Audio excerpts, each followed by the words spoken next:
Hey, is it time? It looks like it's time. The clock on the wall says it's time for me to talk into the black carbon steel microphone, and that is what I'm doing right now.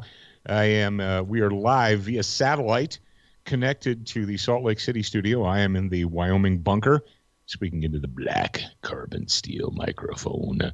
And Jared is, you have your own black carbon steel microphone there. I do. It is right here. This is the voice of Jared Markle. I'm the co-host here at Student of the Gun Radio. Thank you for joining us today. And Zach, the production ogre, who's not shipping right now, he's producing, is... I am here as well. Hi. There you go. He has his own. Hey, do you have a camera? Show us your camera. Sometimes. One second, let me. Well, he can't show us the camera, but he can show us himself. Hi. There you go. There you go. All right. What are we going to talk about today? Well, when we talked on Monday, we opined, we hypothesized that all crime in New York, especially New York City, must be down because they have time to send the social distancing Stasi out to the 7-Eleven to make sure people aren't standing too close to each other in line. So if the Popo in New York has time to go break up crowds of people who are standing too close together, then obviously there's no actual crime going on in New York City. It would stand to reason, right? I mean, because you got to have priorities. You're either harassing the citizens or you're dealing with crime, but you can't do both. We're also going to talk about long-term food storage. Is now the time to consider what you're going to be feeding your family in the next year or two? Maybe. And we've got more,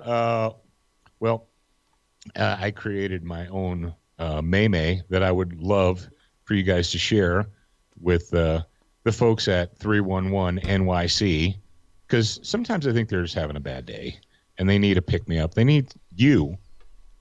Like I said, not all heroes wear capes. You can be a hero, and you can brighten up someone's day in New York City by just sharing a meme with them. Are all capes put on heroes, though? I don't know. Some goth kids wear capes. Maybe they're somebody's hero. Some goth kids wear capes. You ready to play the music, Zach? Because that would be great. It would be awesome.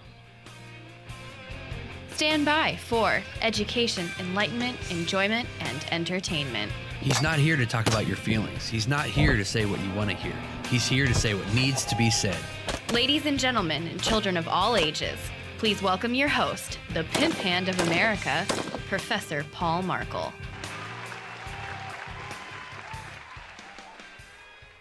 Yes, indeed. It is I. It is we. And if you are new or relatively new to Student of the Gun Radio, congratulations to you and welcome.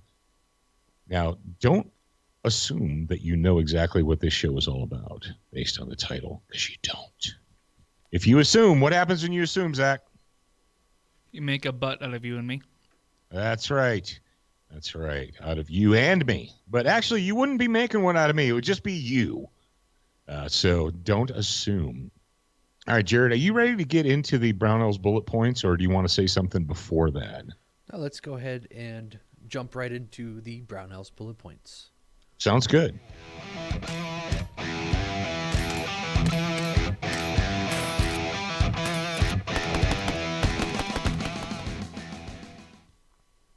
Boom! Yes, indeed. That is the sound of the Brownell's Bullet Points theme song. And today we're going to talk about the emergency and survival gear. If you go to the emergency and survival gear section on brownells.com, you will see that their freeze-dried food from Wise Foods and what have you is all gone. Every bit of it's out of stock. Why? Why would that be? Because the whole country panicked overnight? Yeah, that probably would be out of that day. But there is a silver lining to that cloud.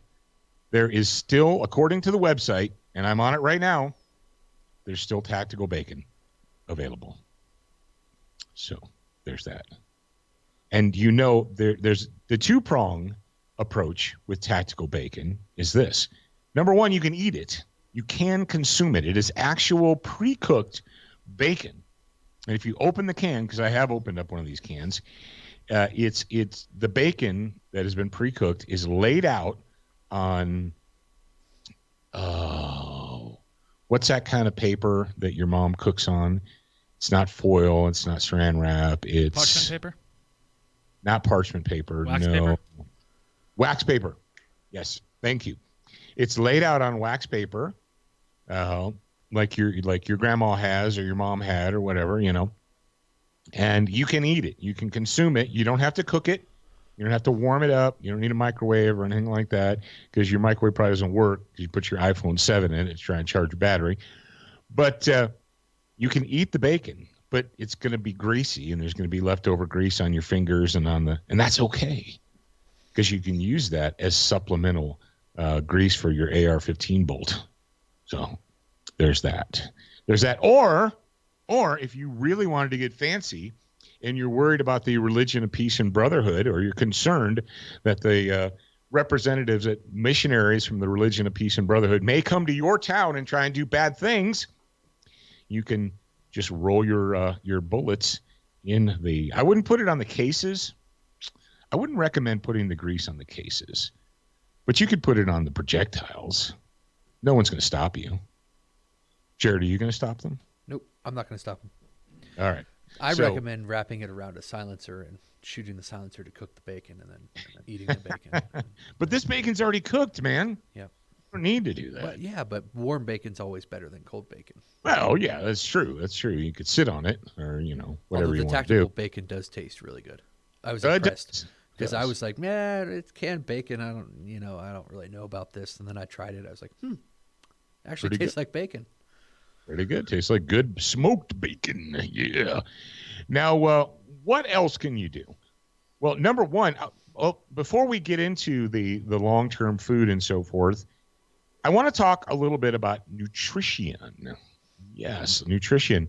Our friends at Barbell Logic Online Coaching, the ones that help us to get strong and have been helping us to get strong for years and years.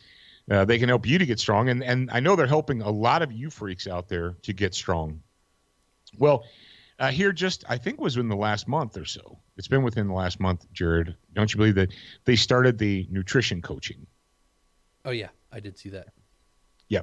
I was listening to the Barbell Logic podcast this morning as I was making my breakfast, actually. I was making eggs and so forth to get my protein in and all that. And I was listening to the podcast, and Matt was talking about their nutrition program. This is something relatively new. It's something that you can go to their website, and we actually dropped the link in the show notes for you guys. So we're talking about food, and food is nutrition. Nutrition is food. Food is nutrition. Your food is supposed to be nutrition for you. If your plan is to just eat 15-pound bags of Doritos in the apocalypse, you're probably not going to last very long. And when food is scarce or expensive, you need to think about exactly what it is you're consuming, whether it's fat, whether it's carbohydrates, or whether it's protein, and how to divide those up and how to get the most out of your food intake. Let's face it, a lot of food that we purchase is what we would call empty calories. If you go to the, Jared, when my brain's been poisoned by education. When I walk through a Quickie Mart or a 7-Eleven or whatever, I think I'm looking and I'm like empty calories, empty calories, empty calories, empty calories, carbohydrates, nothing of nutritional value on this shelf. Okay, moving on to the next shelf. And how do you learn that? How do you balance that? How do you realize what's best? Sometimes you just need somebody to help you out. And they have some of the best coaches, some of the best fitness strength coaches in the world. And if you'd like to access those dudes, well, do it. Go crazy. Oh, so we previously talked about, was it Thursday? I think it was Thursday during the bonus hour that we went over all the different levels of food storage, long-term food storage. We talked about canned, talked about dehydrated, talked about MREs, and we talked about producing your own food, right? and how a lot of people, if you're in an area, if you're in a place where you have a yard, a large yard or property or whatever, you can put in a garden, especially if you live in a climate that is, where you get a lot of rain and sun and warmth, like in the South and so forth. You can put stuff in the South in March. In the North and in the West, you don't put anything in March because it's still freezing. You're still going to get heavy frosts and so forth, so you have to wait. The growing season up here where I am is much shorter than, say, Alabama, Georgia, Mississippi, Florida, and so forth. That being said, some people out there were like, okay, Paul, that's great, but I don't have a backyard, or my backyard is basically a patio and just enough grass for the dog to pee, and that's it. I don't have. Okay, I get it. I got you. My mother, who's a wonderful human being and has been gardening her entire adult life, since I was a little tiny kid and can remember, every place we lived was I was growing up, when we would move into that home with that yard and so forth, the first thing my mom would do would figure out where her garden was going to go. We're like, okay, we're moving to this house, and this is how much yard I have. This is where my garden's going.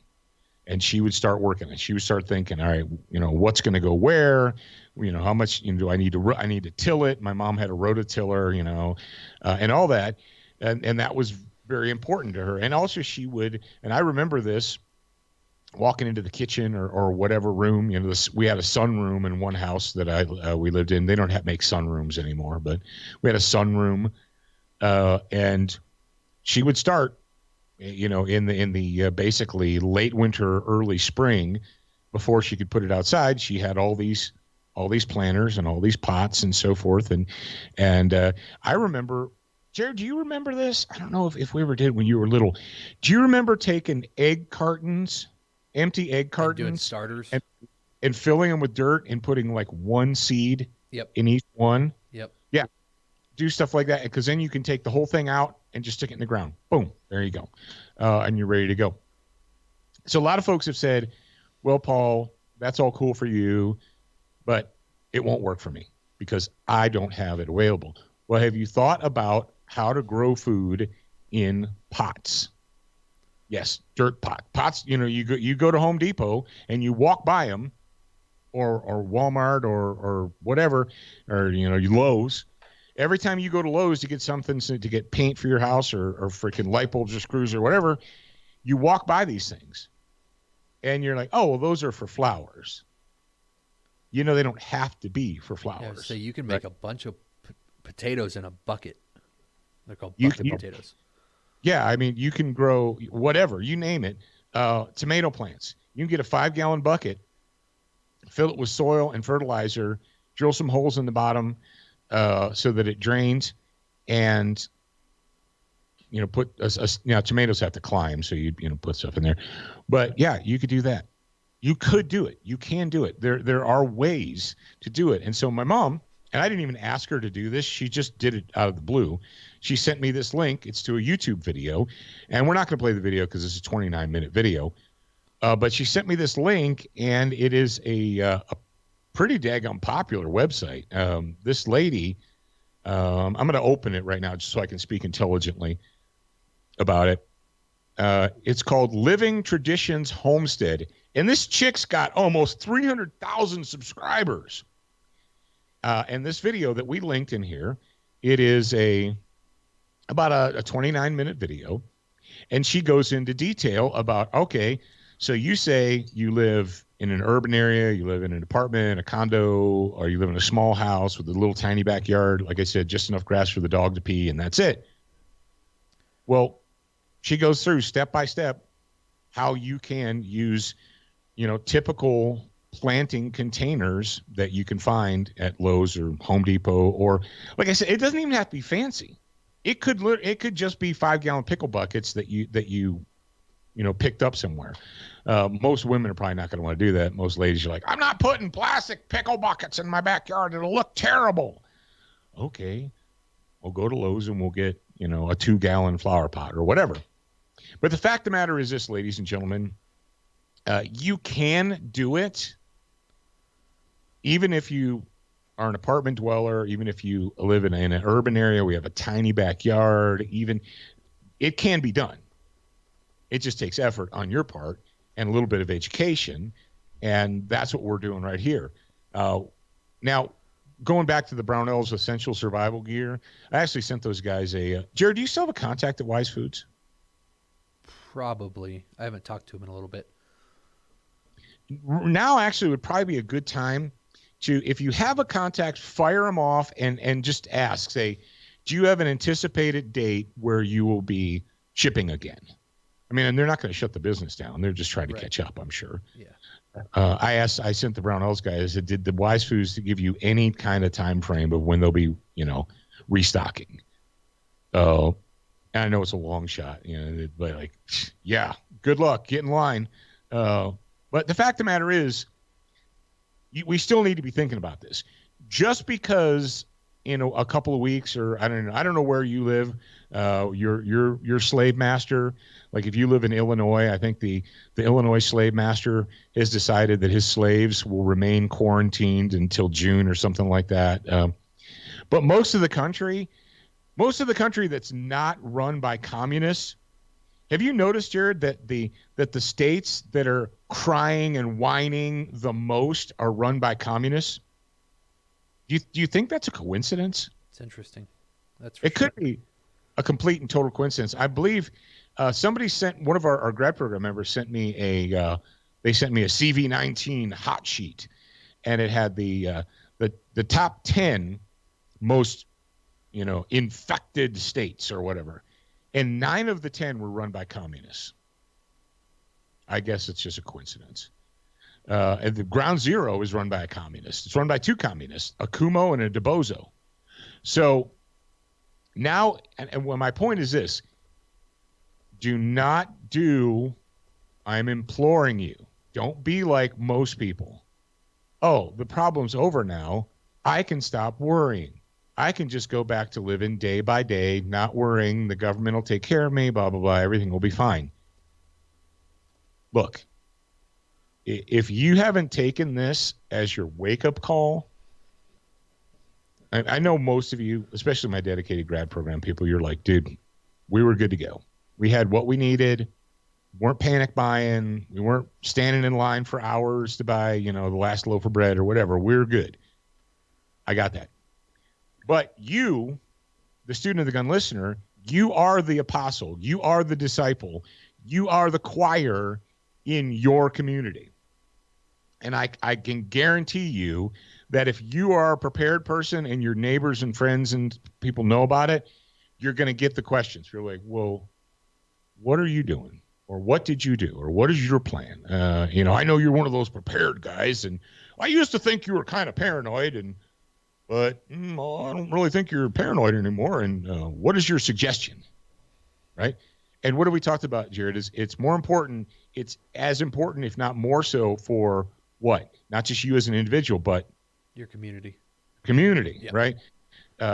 If you are this lone island of preparedness surrounded by a bunch of unprepared mongoloids, eventually they're going to overrun you. Eventually you're going to get overrun. Eventually you can't, just you and your family in a community surrounded by unprepared nimrods. You mean, do you want to have to kill your neighbors? You're like, oh, that was pretty hardcore. Well, seriously. When people run out of food, they do psycho stuff. They're not just going to politely ask if they can, because if you say no, they're like, well, I asked, now it's time for me to kick in your door and take everything you have. It'd be way better for you. You're like, well, I have guns. Do you want to kill all your neighbors? Is that your plan to stand on, I would hope that's not your plan. And that's the thing in a community. We think, well, if the zombies come from over the hill from far away, I'll slay all the zombies from my roof. But the truth is, it's not going to be these, zombies coming over the hill trying to get your stuff. It's going to be the people who live around you. who are woefully unprepared. Wouldn't it be a better plan? I mean, our good friend Jay, he has a gardening club. And what he's done for years is rather than, be that guy, he's like, well, I have a bunker and a castle and so forth. So, and I have my food. So if anybody comes, I'm just going to, set the moats on fire and launch the catapults. Or you could do what our friend Jay does, and you could start a gardening club where you invite and encourage all of your neighbors who are interested to come over and learn. What? You mean raise the tide so that everybody is a prepared, thoughtful individual, or as many people as possible? Yes, that's what I mean. That's exactly what I'm getting at.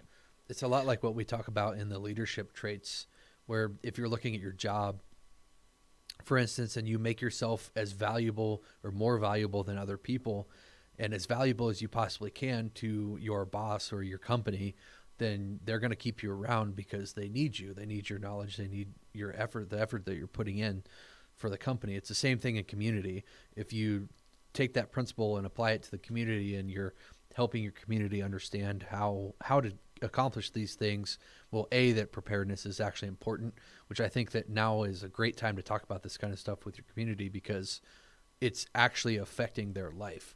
And that's when people listen the most. And so talk to them about it. Let them know that you're actually, you have knowledge in this area, and you'll be one of the last ones that if something does happen and the community starts turning on itself, and I'm not saying that's going to, but if it does, then you will be one of the last ones to be turned on because they need you to actually help them with this stuff, right? Well, I just did an article. Where's the link to that article? Is it public? Which one? The Modern Survival article?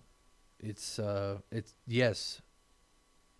We should drop that in there. Zach, could you do that? Drop that in the show notes. I wrote an article, and this is a great article for you to share with your friends. Let's say, and I really believe that the majority of my audience are de facto the leaders in their community, in their peer group, whether it's work, church, school, whatever. I believe that the vast majority of the people who listen to me, especially the dedicated listeners, have just de facto become the leaders in their communities because, people know, when if you're that guy that, they're like, hey man, it's kind of like EJ, our good friend EJ Owens. He said, a few years ago when the school shootings, were real hot, and people would come up to him when he would pick his kids up from school. They're like, hey man, yeah, what's up? You teach gun stuff, right? He said it was like a dope deal. They wouldn't say it all. They was, yeah, I do. I teach gun stuff. Could you teach me some of that gun stuff? Yeah, I can teach you some of that gun stuff. And so what I believe now, many of you have been in that position where people who were like, whatever, crazy, end of the world, tinfoil hat guy, and then they go to the store and there's no canned food and there's no toilet paper and there's no bottled water and there's no medicine and they're like, ooh, tinfoil hat guy, not so crazy anymore. That was fast.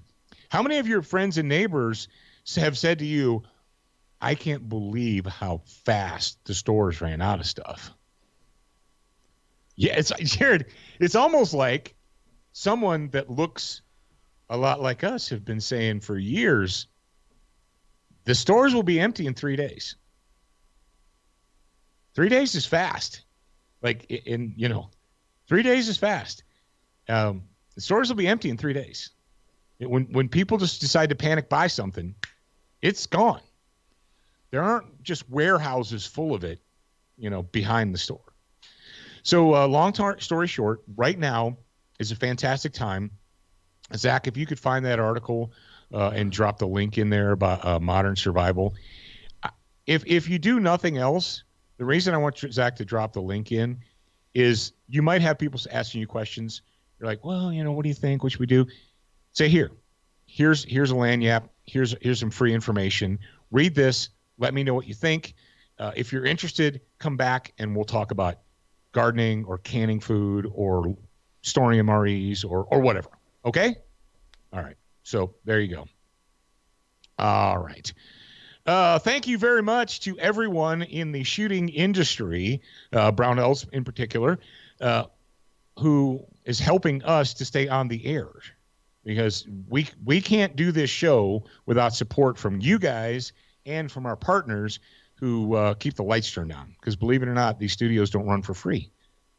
They don't? No, they don't.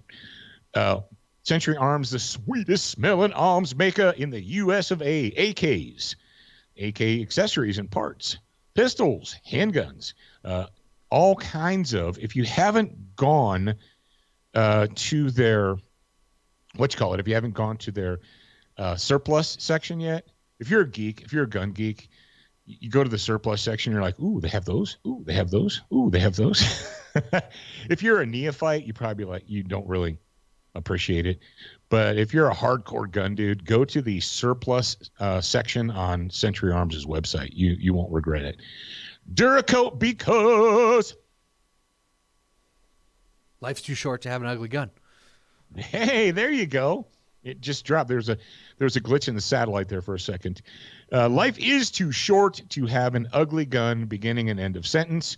You don't want to have an ugly gun, and they don't want you to have an ugly gun. And what they're doing every day is they're working extremely hard to help you to make your gun not ugly.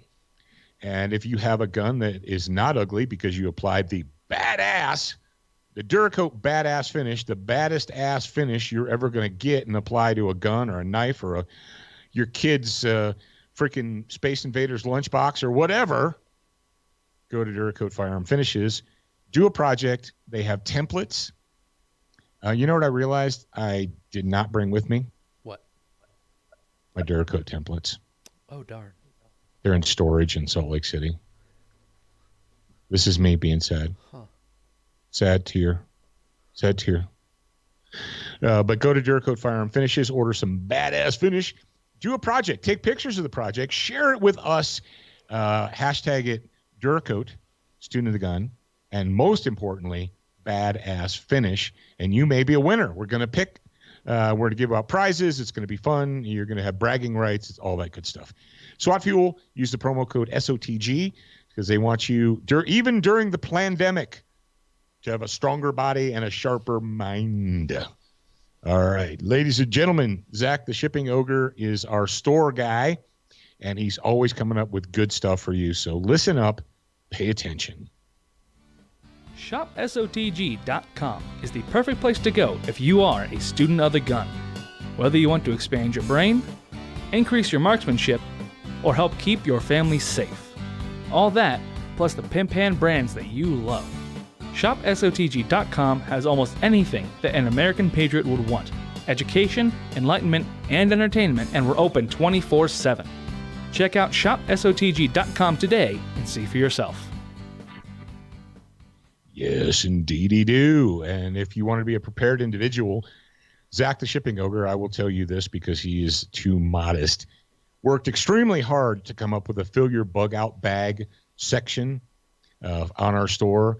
Some survival gear, things that you can put in your pack to help you in the event of an emergency or a crisis or what have you. All right. The wango, the tango. 1, 2, 3, 4. For those of you that are not familiar,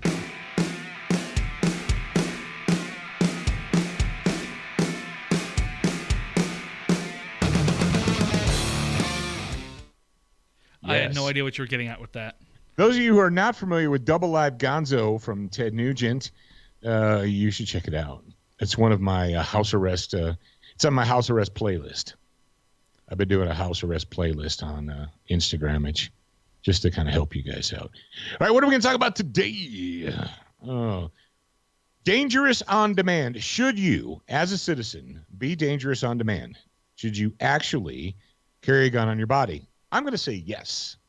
You're like, but Paul, during the pandemic and the great virus scare of 2020, criminals are all behaving, and they're all what? They're what? They're all in prison. Well, A, we know that's not true, and B, not only did the communists running our states and our cities let them out, because that's just a nice thing to do, they're more concerned about the health and safety of convicted criminals than you. Isn't that cool? We got a story here from the NewYorkPost.com. And it's dated April 20th, 2020. So it's 2020. All right, what does this say? This is... It says, inmates committing crimes after coronavirus release is unconscionable. That's what de Blasio says. De Blasio said it's unconscionable. How long is that video of de Bozo saying it's unconscionable? 30 seconds. You have to Zach, go through we like a play minute ad, I think. So while you're waiting ad? on the ad to get through, Zach, I'll start reading. It says, it is unconscionable that Rikers Island inmates who were released due to coronavirus concerns are committing new crimes. That's what Mayor Bill de Blasio said. This is the quote. I think it's unconscionable just on a human level that folks were shown mercy, and this is what some of them have done. No kidding. Do you ever hear something so stupid that it turns your whole life upside down face? like Stewie. De Blasio said that the number of reoffenders, he's trying to go upside down face, remains relatively small, and that the city was buckling down on monitoring and supervising released prisoners. Really? You got it ready, Zach? Yes, I do. Sorry, I was going to do something wrong. All right. The next voice you will hear will be an idiot. Crap. Oh, Yeah, Zach, I'm you very admitted that aware. you're an idiot. All right. And Would be, a rigorous monitoring effort as well, and that has been built up. We do see some recidivism. I don't have the exact numbers. We see some. I've not seen a huge amount, but any amount is obviously troubling, and I think it's unconscionable just on a human level that folks were shown mercy, and this is what some of them have done, but, it's a small number of people. Okay. Is this guy not big? What was that? The next video, the ad plays in like a third of a nanosecond. Yeah. a third of a nanosecond, which is super fast, just in case you wonder. Yeah. 1,400 city the- inmates, it's actually more than 1,400 city inmates have been granted early releases due to concerns about the spreading of the coronavirus inside jailhouses. Do you guys know a fact about coronavirus? Not I don't. everyone who gets corona and is tested positive is hospitalized. Did you know that? Well, yes, they are. Every single one of them are put in the hospital, and they're all. Every person who's diagnosed with CV-19 is on a ventilator. No, they're not.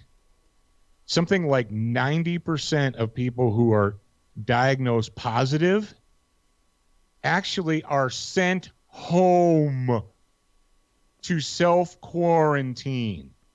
You're like, what?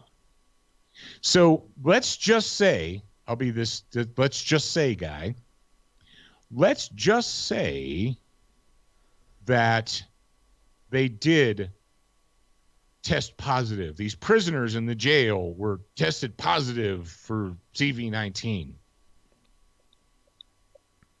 90% of them would be, quote unquote, sent home to self-quarantine until they get better. Well, what do you mean? Well, what's your point? Put them in their daggum jail cell, lock the thing, and feed them 3 meals a day. Oh, no, we can't do that. We got to let them out. All right, so here's DeBozo. He says, it's just a small number. It's about 4%. It's just a tiny number. I mean, any is...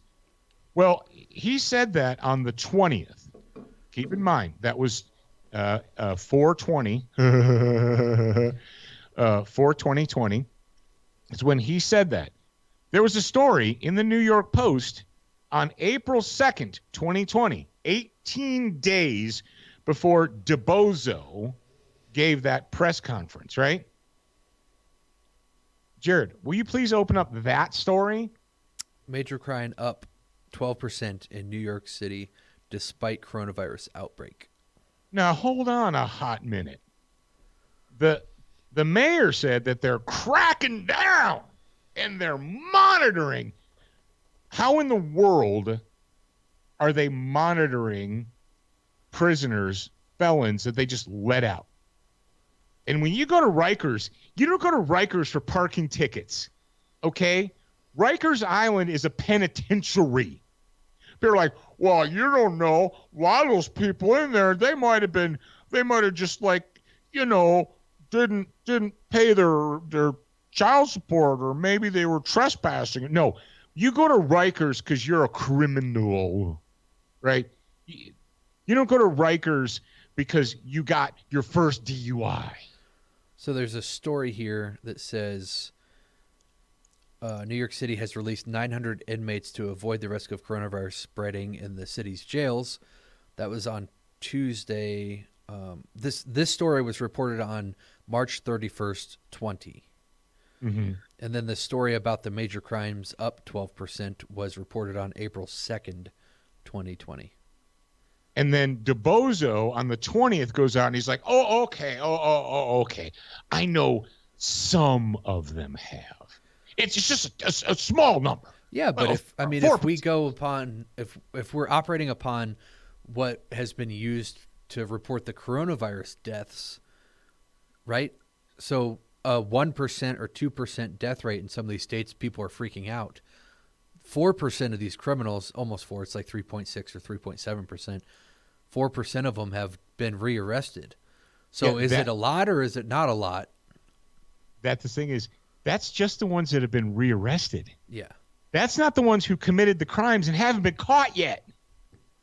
But see, this story is about crimes that were committed regardless of whether or not they caught the guys or girls or whatever. Now, you guys if you've been with us a while, we talk about crime stats every once in a while, and the FBI Uniform Crime Report, and essentially the collective wisdom is that if you see when Uniform Crime Report comes out, if there is a 5% change in the year-to-year stat, if there's a 5% change in whether it's assaults, robberies, car theft, rape, whatever, that's considered statistically a big trend. Okay. So like from 2018 to 19, you saw a 5% or 6% increase in rapes. That would be a cause for concern. That's considered pretty big. Because there's always a certain percent, like depending on where you live, there's always a certain percentage of whatever. But also if it drops more than 5, like, home invasions were down 5% or 6% or whatever, you're like, oh, that's a good trend. So if you look at 5, an increase or decrease of 5% is considered notable. It's considered important. It's something we need to pay attention to. Jared, as Jared reads this, I want you to listen to the percentages of increases in crimes and use the 5% as, if it's 5% or higher, it's something we need to be really concerned about. Jared, go ahead. All right. This says crime in the Big Apple was up 12% over the first 3 months of the year, with 2,500 more major felonies in 2020. 5 of the 7 major index crimes, robbery, felony, assault, burglary, grand larceny, and car theft, they showed a marked increase this year compared to last year. Listen to this. This is crazy. Car theft spiked 65.5%. 65%! Robberies increased 25.2%. Burglaries jumped by 21.9%. Grand larcenies, it was a 5.2% uptick. So in regards to the other ones, that's pretty low, but it's still above the 5% mark. Yeah. And then assaults were reported more, a 2.6% increase in assaults was reported as well. So robberies, a robbery is not pickpocketing. A robbery is not when the store's closed, it's 3 a.m., someone kicks in the back window and they go in and they steal the cash register. A robbery is committed against a human, against a person. All right. That's when somebody says, here's a gun, here's a knife, give me all your money or whatever, or I'm going to stab you, shoot you, whatever. Okay. A robbery is a felony. Remember what we said, the baseline, if anything's up 5 or more, it's an area or a cause for concern. 25%. 5 times 5. That is huge. Okay. In using the current vernacular, that would be an epidemic in crime. That would be a pandemic of crime if we were using the current vernacular. Burglaries up basically 22%. Huge. That's like above and beyond what they normally have. Here's the one I can't figure out. Well, I kind of can. The first one, Jared, car thefts. 65% increase in 3 months in car thefts. Jared, I want you to opine. Why do you suppose that is? Because it's crimes of opportunity, and there's way more opportunity now than there was last year at the same time frame. Why is there more opportunity? Because there's who normally stands in the way of car thieves, of organized criminal thieving gangs. Let's say you have and most car thieves, okay, a lot of you guys think, oh, it's just like an 18-year-old kid and he's boosting a Buick. No, the vast majority, especially in major metropolitan areas, car thievery is a racket, okay? They know they don't just steal a car and go drive around and drink beer and then park it in an alley somewhere and go home. Car thievery is a racket. And when the cars are boosted, they're instantly taken to a chop shop, either cut up, repainted, put on a train or a ship or whatever, and they're sold. All right, think Gone in 60 Seconds, right? So in a major, any major metropolitan area, whether it's Chicago, New York, Philadelphia, Detroit, whatever, when you see cars boosted, especially modern cars, because most modern cars have pretty serious anti-theft capability, right? It's not like it was in 1980, or in New York. How many of you guys are old enough to remember the no radio signs? Jared, do you know what a no radio sign is? I have no idea what that is. All right. In New York in the 70s and 80s, crime was so bad, and people they would buy these ready-made signs. It was a white piece of cardboard with black letters that said no radio. And they would throw them up on their dashboard when they parked their car so that the gang members and the thugs wouldn't smash their windows and try to steal their Jensen, right? Because car radio stereo theft was so prevalent that they were just like, please, there's no radio in this car. Please don't smash out my window and steal it. And that was back when you could, back when I was growing up in the 80s and so forth, you could quick change car stereos. I mean, they had a universal slot, basically. They had a universal slot, and you could take out the factory stereo and put in a super cool Bose Jensen, boom, boom, boom, boom, boom, boom, boom, boom, boom. You could do that. The average car owner could just swap their stereos out, right? That's obviously not the case anymore because dashboards have been all reconfigured and the radios are actually part of the console. You can't just like pull it out and take it with you without destroying the whole dashboard, and it'd be worthless anyway. So 65%. And my question to you is, if you have a car theft ring, right? You have you have the chop shops, you have the actual street guys that steal them, you have the people that are actually fencing them or selling them out the other end, you have people that are selling stolen parts, stolen airbags. Stolen airbags are big business because airbags are super expensive, and if you just steal it and sell it, it's 100% profit, right? And do you know why airbags are so expensive, Jared and Zach? What is in an airbag? Explosives. No. I don't know. Gold. There is? Yeah, the contacts in an airbag are made of gold. Because it's quicker. No, because gold doesn't rust, it doesn't wear out. Yeah. If you use stainless steel or use some kind of steel, as the car aged, it could degrade. They put gold in there because it's not going to degrade. Anyway, so airbags are expensive. All these different parts. Who is it that would normally keep these people at bay? Who would be busting them? Who would be breaking up the rings? Who would be raiding the chop shops and so forth? Law enforcement. The popo, right? Yep. But the popo is too busy right now answering 311 NYC calls about, there's people standing in line at the 7-Eleven and they're not 6 feet apart.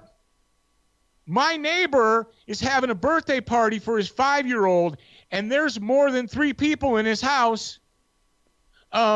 I saw a bunch of people standing on a corner talking, and they weren't blah, blah, blah. My neighbor was walking his dog. Blah, blah, blah, blah. These people are in the park playing Frisbee, and they're not supposed to.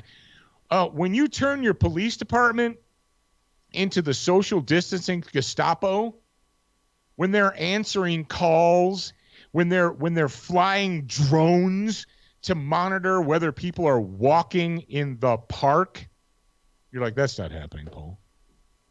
Yeah, it is. I saw a video of one. It was crazy. Bro, I have a camouflaged Mossberg Model 835 that can reach out and touch a mofo, and Daddy wishes. I wish. First of all, I don't have to worry about drones. Jared, how long will a drone last in Wyoming? Not very long. It depends on how close it got. That depends. Not very Depends long. on There's depends like on the 4 skill of days the out shooter, actually. It's like 4 days out of the year that the wind is mild enough. A Wyoming wind is going to take a drone and just say, "See ya, goodbye." Yeah. So, and the other story that I dropped in here was you remember our bro in Los Angeles? What's his name? Villanueva, I think. Villanueva, yeah. Yeah. Sheriff Villanueva, he said, and I quote, people who are blah, blah, blah, blah, blah, da, da, da, da, da. Oh, I'm looking for the quote he said. He goes, people are home. Nobody's going to do a residential burglary when people are home. Maybe, just maybe, they should send Sheriff Villanueva. I think it means new vagina. I'm not sure. Maybe they should send him to New York to remind the 25% uptick in robberies and 22% uptick in burglaries that they're not supposed to be doing that.